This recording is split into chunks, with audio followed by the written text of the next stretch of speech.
耶穌又教導佢哋話：唔好批評人哋，免得你哋被批評。因為你哋點樣批評人哋，人哋亦都會同樣嘅批評你。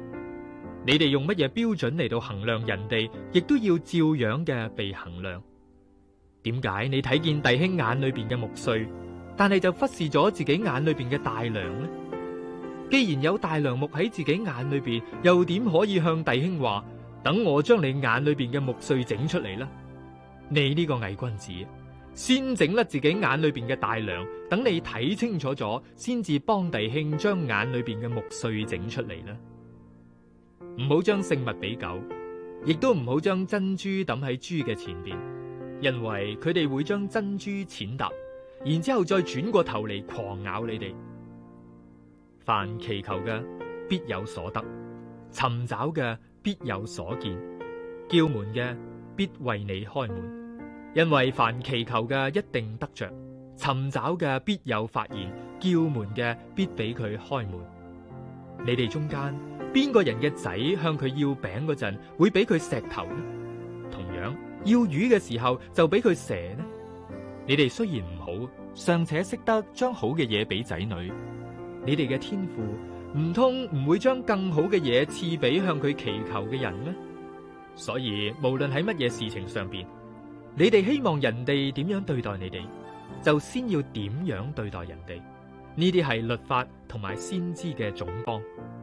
你哋要入狹窄嘅門，因為通往滅亡嘅門係寬大嘅，路係廣闊嘅，走上呢條路嘅人亦都多。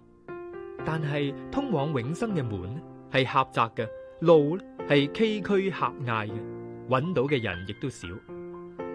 你哋要提防假先知，佢哋係披上羊皮嘅豺狼，非常之兇殘。由佢哋嘅所作所為，你哋就可以辨別出嚟啦。荊棘點能夠結出葡萄呢？蒺藜又點能夠生出無花果呢？所以凡係好樹都結好果子，壞樹只係會結壞果子。亦都就係好樹唔能夠結壞果子，壞樹亦都唔能夠結出好果子。唔結好果子嘅樹就要斬落嚟抌喺火裏邊。因此睇果子就可以分出樹嘅好壞啦。並唔係所有稱呼我主啊主啊嘅人，佢哋都能夠入天國。只有遵行我天父旨意嘅人先至能夠入去。喺審判嘅嗰一日，會有好多人對我講：主啊主啊，我哋唔係曾經奉你嘅名傳道趕鬼同埋行神蹟嘅咩？但係我要清清楚楚嘅話俾佢哋知，我根本唔認識你哋，你哋呢啲作惡嘅人，走開啦！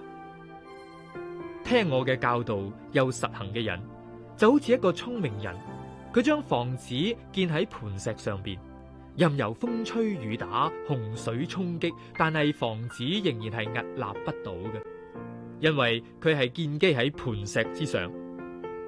但係聽咗我嘅教導而唔去實行嘅呢，就好似一個愚蠢人將房子建喺沙地上邊，因為經唔起風吹雨打、洪水嘅衝擊，一下子就倒塌咗，而且呢冧得好厲害。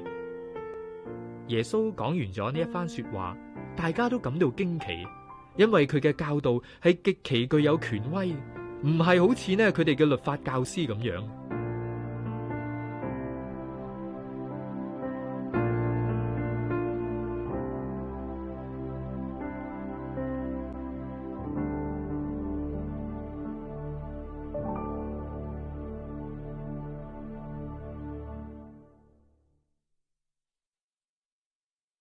耶穌又教導佢哋話：唔好批評人哋，免得你哋被批評。